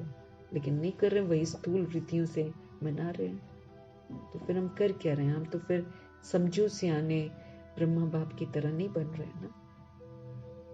तो प्रभु स्पष्ट कर रहे हैं, भाई 2 बारी फीमेल बन सकती है, फिर उसका कार्मिक अकाउंट जो होता है वो उसको फिर मेल शरीर दिलाता है। माताएं पुकारती हैं, बाबा रक्षा करो, हमको दुशासन विकार के लिए हैरान करते हैं। तो जो भी सोल्स बैड करती है, विकार में जाती, वो दुशासन है। इसको कहा जाता है वैश्यालय। तो जब भी बॉडी सोचते हैं या बॉडी अट्रैक्शन होता है तो समझना चाहिए कि भाई हम तो दुशासन बन रहे हैं, बड़ी सजा खाएंगे। तो भगवान कहते ये है ही वैश्यालय। जैसे कल हम लोग पढ़ रहे थे ना, बाबा ने क्या बोला, अब ये चमड़ी के नेत्र से देखना बंद करो। चमड़ी के नेत्र से, ये जो मेरी स्थूल आंखें हैं दो, ये चमड़ी के नेत्र हैं, ये चमड़ी के साथ है ना, बॉडी के साथ है। फिर जब मैं निकल जाती हूँ, मैं तो आत्मा हूं ना, ये चमड़ी का नेत्र मेरे साथ नहीं जाता है। तो चमड़ी के नेत्र के साथ हम चमड़ी देखते हैं, पाप करते हैं। प्रभु ने कहा इस दृढ़ संकल्प से प्रतिज्ञा करो कि हम चमड़ी के नेत्र से नहीं देखेंगे, किसी को नहीं देखेंगे, हम दिव्य नेत्र से दिव्य आत्मा को देखेंगे। ये प्रभु का फरमान है, क्योंकि चमड़ी से चमड़ी को देख रहे हैं, पाप करे जा रहे हैं। प्रभु को चमड़ी से बदबू आती है और हम चमड़ी को देख रहे हैं, तो भगवान के खिलाफ जा रहे हैं ना, तो फिर श्रापित होते जा रहे हैं। इसलिए फिर योग नहीं लगता, इसलिए हम फिर पढ़ाई से वंचित हो जाते हैं, फिर पढ़ाई में भी मन नहीं लगेगा, वो श्राप मिलता है कि प्रभु की अवज्ञा हो रही है ना। तो इसको कहा ही जाता है वैश्यालय। विष के लिए पीछे घूमते रहते हैं। स्वर्ग को कहा जाता है शिवालय। वैश्यालय है रावण की स्थापना और शिवालय है शिव बाबा की स्थापना। और तुमको नॉलेज भी देते हैं। बाप को नॉलेजफुल भी कहा जाता है। ऐसे नहीं नॉलेजफुल माना सबके दिलों को जानने वाला। नॉलेजफुल का मतलब ये नहीं है कि हम दूसरों के दिलों को जानते हैं या प्रभु दूसरे के दिलों को जानते हैं। क्या देखेंगे, सबके दिलों में खिचड़े बैठे हुए हैं। हाँ। उनसे फायदा क्या है? किसी के दिल की बात जानकर क्या फायदा है? बाप कहते हैं ये सृष्टि के आदि मध्य अंत की नॉलेज मेरे बगैर तो कोई दे नहीं सकता। हाँ, सृष्टि शुरू कैसे होती है, मध्य में क्या होता है और अंत कैसे होता है, ये जरूर प्रभु हम आत्मा को समझ देते हैं। मैं ही तुमको बैठकर पढ़ाता हूँ। ज्ञान सागर एक शिव पिता परमात्मा है, वहाँ है भक्ति की प्रारब्ध दुनिया में, और सतयुग त्रेता में है। सतयुग त्रेता में भक्ति तो होती नहीं है। पढ़ाई से ही राजधानी स्थापन हो रही है। प्रेसिडेंट आदि के देखो कितने वजीर हैं एडवाइस देने के लिए, वरना वो तो अपनी बुद्धि से मना निर्णय भी नहीं ले पाते हैं, इतने वीक हो जाते हैं। तो उनको एडवाइस देने के लिए कितने सारे वजीर रखते हैं, उनसे राय पूछेंगे ये करना चाहिए वो करना चाहिए। सतयुग में वजीर रखने की जरूरत नहीं है, क्योंकि सुपर इंटेलिजेंट है विश्व महाराजन, यहाँ से पूरा इंटेलिजेंट बन कर जाते हैं। जरूरत ही नहीं है कोई राय की किसी से। अब बाप तुमको अकलमंद बनाते हैं। इस समय हम अकलमंद बन रहे हैं। अपने को आत्मा समझना, आत्मा समझकर चलना अकलमंदी है। अभी भी अपने को देह समझना, देह के नाम रूप समझना, ये तो फिर बेअकल है। तो तुमको अकलमंद बनाते हैं। ये लक्ष्मी नारायण देखो कितने अकलमंद हैं। ब्रह्मा जी और सरस्वती जी, ये लोग शुरू से अपने को आत्मा समझते हैं, आत्मा के स्वधर्म में रहकर पाठ बजाते हैं। तो मैच्योर हैं, समझदार हैं, अक्लमंद हैं, इंटेलिजेंट हैं। बेहद की बादशाही बाप से मिलती है। शिव जयंती बाप की ही तो मनाते हैं, तो जरूर फिर शिव बाबा भारत में ही तो आकर विश्व का मालिक बना कर गए हैं। वो भारत में आए हैं, भारत में ही 5000 वर्ष का ड्रामा चलता है, इसलिए वो यहीं पर आते हैं और विश्व का मालिक बनाकर जाते हैं। लाखों वर्ष की बाबा कहते बात नहीं है, कल की तो बात है। भगवान के लिए कल की बात है, 5000 वर्ष का खेल है। अच्छा, ज्यादा क्या समझाऊं? प्रभु जी कहते हैं क्या समझाऊं ज्यादा। बाप कहते हैं मन मना दो। अब मन को मेरे में लगाओ तो तुम्हारी बुद्धि अपने आप ताले सारे खुलते जाएंगे। वास्तव में ये पढ़ाई इशारे की है। ये प्रभु की जो मुरली है ये हम सभी आत्माओं के लिए है, और प्रभु सभी आत्माओं को इशारा कर रहे हैं कि ऐसे ऐसे करना है। इशारे को कैच करने वाली सोल्स जो हैं वो इंटेलिजेंट सोल्स हैं, वो हूबहू वही करती हैं जो शिव बाबा कहते हैं। तो इशारे को कैच करना है। बिन कहे जो करे सो देवता। जो इशारों को कैच करते हैं ना, वो बिन कहे करते हैं सब कुछ, वही देवता बनते हैं। वो कहलवाते नहीं है, मम्मा बाबा कहलवाते नहीं है, इशारों को समझते हैं और फिर इशारों के प्रमाण चलते हैं। वास्तव में ये पढ़ाई है, ये इशारे की पढ़ाई है। तो बाप कहते हैं मन मना भाव, वास्तव में ये पढ़ाई इशारे की है। अच्छा, मीठे मीठे सिकिलदे बच्चों प्रति माता पिता बाप दादा का याद प्यार और गुड मॉर्निंग। रूहानी बाप की रूहानी बच्चों को नमस्ते। हम रूहानी बच्चों की भी रूहानी बाप को प्यार भरी दिल से, स्नेह से, मोहब्बत से और पूरे रिगार्ड से नमस्ते और तहे दिल से धन्यवाद। मीठे मीठे परमात्मा का धन्यवाद। और ये संकल्प जरूर कि जो इशारे प्रभु दे रहे हैं उन इशारों पर चलकर हम धन्यवाद करें। इशारों पर चलने वाला धन्यवाद भी जल्दी जल्दी करें। तो प्रभु जी का बहुत बहुत धन्यवाद। हम आत्मा को पढ़ाते हैं, समझ देते हैं, बहुत बहुत धन्यवाद। धारणा के लिए मुख्य सार है, हमें शिव पिता परमात्मा का पूरा पूरा मददगार बनना है। उसके लिए फिर मेरे को सियाना बनना है, बचपना छोड़ देना है, गलतियां करनी छोड़ देनी है। सियाना, मैच्योर, जिम्मेवार, समझदार, अंदर कोई खिटपिट ना हो मेरे। हमें अंदर बाहर पूरा नीट एंड क्लीन बनना है ना, तो ऐसा ना हो कि विकारों की खिटपिट अंदर चलती रहे। गुस्सा, ईर्ष्या, द्वेष, आलस्य, सुस्ती, अंदर खिटपिट। स्थापना और विनाश के कर्तव्य को देखते हुए पूरा निश्चय बुद्धिपन बाप को फॉलो करना है, शिव पिता परमात्मा को फॉलो करना है।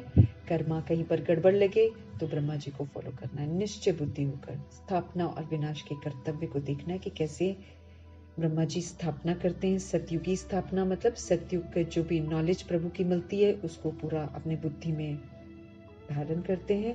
उसके बाद फिर पालना के जो संस्कार है, माना जो स्थापना की अंदर लेकर गए, उसको फिर स्वदर्शन चक्र शंख ध्वनि करके गदा, कर्म रूपी गदा से और कमल आसन पर विराजमान होकर फिर उसके पालना के संस्कार बनाते, सबके प्रति दिव्यता यूज करते, सत्यता यूज करते हैं, सबको सुख देते हैं, सत्यता और दिव्यता का।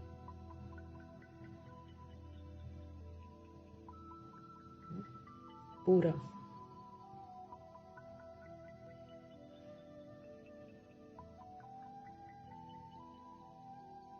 तो कर्तव्य देखने की, कैसे स्थापना ब्रह्मा जी करते हैं, फिर कैसे विष्णु पालना के संस्कार धारण करते हैं, मतलब पालना करते हैं सभी सोल्स की।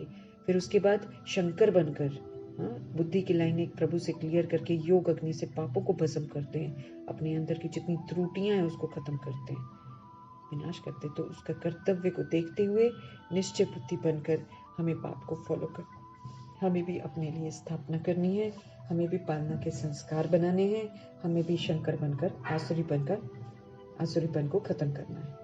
पुरानी दुनिया के पाई पैसे से अब बुद्धि को निकाल लेना है। ये कमा ले, वो कमा ले, ये कर लें, वो कर लें, ये सब हमको नहीं करना है। तो पुरानी दुनिया के पाई पैसे से बुद्धि को निकालना है और हमको क्या बन जाना है, पूरा बेकर बन जाना है। मित्र संबंधी, धन दौलत आदि सब कुछ हमको भूल जाना है। हमें फ्रेंड्स को भूल जाना है, रिलेटिव्स को भूल जाना है, बुद्धि से यानी कि छोड़कर जाना है। माना कि ये रिश्ते जो हैं ये देह के साथ है, देह खत्म रिश्ता खत्म, इसलिए इसको भूलना है। नहीं तो मित्र संबंधी समझकर हम याद करेंगे तो हम रोते रहेंगे, और रोएंगे तो दुर्गति हो जाएगी। तो मित्र संबंधी, धन दौलत आदि हमको सब कुछ भूल जाना है।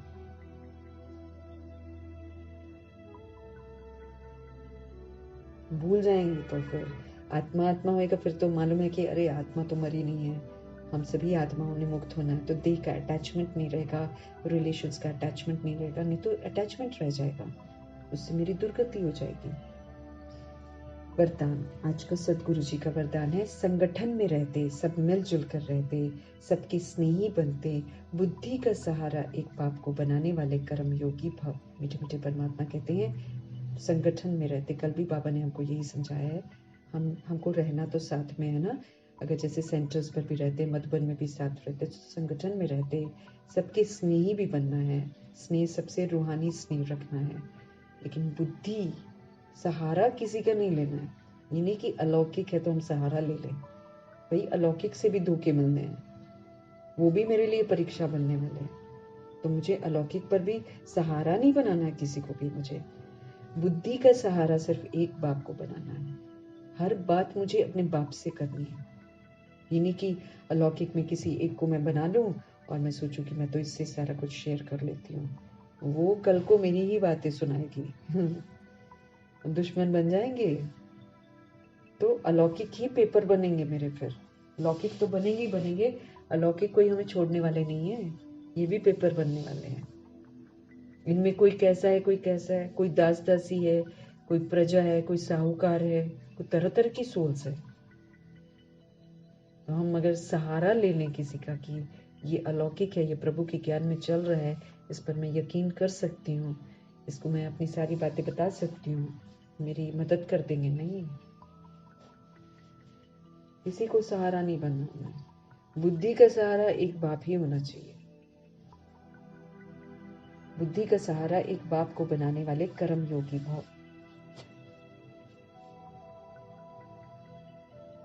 कर्म करते बुद्धि का योग परमात्मा से लगा रहे। कोई कोई बच्चे संगठन में स्नेही बनने के बजाय न्यारे बन जाते हैं। कई लोग, दोनों ही चीजें गलत है ना।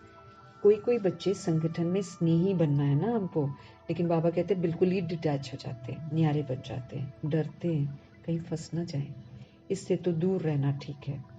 लेकिन नहीं, मीठे बाबा बोलते हैं 21 जन्म परिवार में ही रहना है ना। यही वाले जितने भी लोग हमको मिलते हैं, यही तो मेरा परिवार बनेगा। 21 जन्म कम बात है क्या? एक जन्म ये अभी संगम युग में, और फिर हमारा 20 जन्म वहां। 21 जन्म परिवार में रहना है। अगर हम डर कर किसी से किनारा कर लेंगे तो ये भी कर्म सन्यासी के संस्कार हो गए ना। कर्म योगी बनना है, मुझे संगठन में रहना है, स्नेह भी सबके साथ रखना है, रूहानी स्नेह वो भी रखना है, लेकिन बुद्धि का सहारा किसी को भी नहीं बनाना है। अब ये नहीं करना है कि मुझे उनके साथ ही नहीं रहना, संगठन में ही नहीं रहना। वो तो नहीं कर सकते ना, क्योंकि उन्हीं के साथ तो बाबा कहे तुमको परिवार में आना पड़ेगा। 21 जन्म परिवार में रहना है। अगर डर कर हम किनारा करेंगे तो ये भी तो कर्म सन्यासी के संस्कार बन जाएंगे। कर्म योगी बनना है, कर्म सन्यासी थोड़ी बनना है हमको।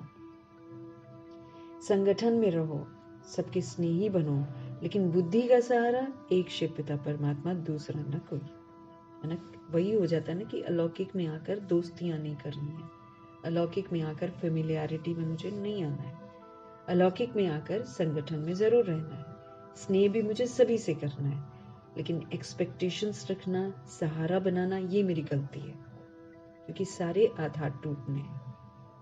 इसलिए अलौकिक को भी आधार नहीं बनाना है। कर्म योगी बनना है, कर्म सन्यासी नहीं बनना है। संगठन में रहो, सबके स्नेही भी बनो, लेकिन बुद्धि का सहारा सदा एक बाप हो, दूसरा न कोई। बुद्धि को कोई आत्मा का साथ, गुण व कोई विशेषता आकर्षित न करे। हमारी बुद्धि को कोई भी सोल का साथ आकर्षित न करे। वो तो फिर हमारा गड़बड़ सिस्टम हो जाएगा कि मुझे इसी का साथ चाहिए, ये करे तो मैं करूं, ये जाए तो मैं जाऊं, वहां वो जाएगी तो मैं जाऊंगी। ऐसा भी बहुतों का हो जाता है ना। लेकिन बाबा कहे आत्मा का साथ मुझे अट्रैक्ट नहीं करना चाहिए, आत्मा किसी का गुण मुझे अट्रैक्ट नहीं करना चाहिए। आकर्षित मतलब अधीन हो गए। अप्रिशिएट हम करेंगे। अब कोई सोल वरदानों को यूज कर रही है, अच्छा कर रही है, हम अप्रिशिएट करेंगे, लेकिन ये नहीं कि मैं आकर्षित हो जाऊंगी उसके पीछे। दैट इज अधीनता। तो कोई विशेषता जो कहां से आ रही है? प्रभु की शिक्षाओं से विशेषता आ रही है ना, प्रभु की शिक्षाओं से गुण आ रहे हैं। तो वो जो गुण की स्पेशलिटी है जो प्रभु दे रहे हैं, प्रभु याद रहना चाहिए कि प्रभु ये चीज देखो सिखा रहे हैं, तो इसको धारण करने से आत्मा कितनी अच्छी बन जाती है। वो चीज प्रभु के जो गुण है वो याद रहे। लेकिन जिस सोल ने उसको धारण किया उसके पीछे मैं आकर्षित हो जाऊं और उसके पीछे पीछे चलूं, दैट इज रॉन्ग। तो किसी आत्मा का साथ मुझे आकर्षित न करे, ये उस आत्मा का गुण है। ऐसे मुझे कोई आकर्षित न करे, ये उस आत्मा की विशेषता है और वो मुझे आकर्षित करे, ऐसा नहीं होना चाहिए। तब कहेंगे हम कर्म योगी पवित्र आत्मा है, हम प्रभु की याद में रहते हैं, कर्म करते हैं और हम बिल्कुल पवित्र सोल्स हैं। स्लोगन है, बाप दादा के राइट हैंड बनो, लेफ्ट हैंड नहीं। श्रीमत पर चल रहे हैं तो हम राइट हैंड हैं। थोड़ा सा बीच में मनमत मिक्स करते हैं, युद्ध करते हैं, तो फिर हम लेफ्ट हैंड हैं। लेफ्ट हैंड सोल्स सहयोग देती हैं, स्थूल सहयोग देंगी, लेकिन स्व परिवर्तन का जो सहयोग है वो तो राइट हैंड ही देते हैं। सियाने बच्चे, अकलमंद बच्चे, इंटेलिजेंट बच्चे, समझदार बच्चे जो होते हैं वो राइट हैंड बनते हैं। जो इशारों पर चलते हैं, जो बिन कहे सब करते हैं, वो राइट हैंड है। जो कहलवाते रहते हैं, हाँ, फिर गफलत भी करते रहते हैं, मेहनत लेते रहते हैं, हार खाते हैं, क्यों क्या कैसे करते हैं, वो फिर लेफ्ट हैंड है। क्षत्रिय लेफ्ट हैंड हो जाते हैं, सूर्यवंशी राइट हैंड हो जाते हैं। तो भगवान जी कह रहे हैं कि बाप दादा के राइट हैंड बनो, लेफ्ट हैंड नहीं। तो मीठे मीठे परमपिता परमात्मा का तहे दिल से धन्यवाद, ब्रह्मा माँ का धन्यवाद, जगदम्बा माँ का धन्यवाद, दादियों का धन्यवाद, एडवांस पार्टी की सारी सोल्स का धन्यवाद, अष्ट रत्नों का धन्यवाद, नवग्रहों का धन्यवाद, 5 तत्वों का धन्यवाद, ड्रामा का धन्यवाद, प्रकृति का धन्यवाद, माया का धन्यवाद, यमदूत का धन्यवाद, करोड़ों की आबादी का धन्यवाद, साधनों का धन्यवाद, साधन बनाने वालों का धन्यवाद, साथ में रहने वाली सोल्स का धन्यवाद।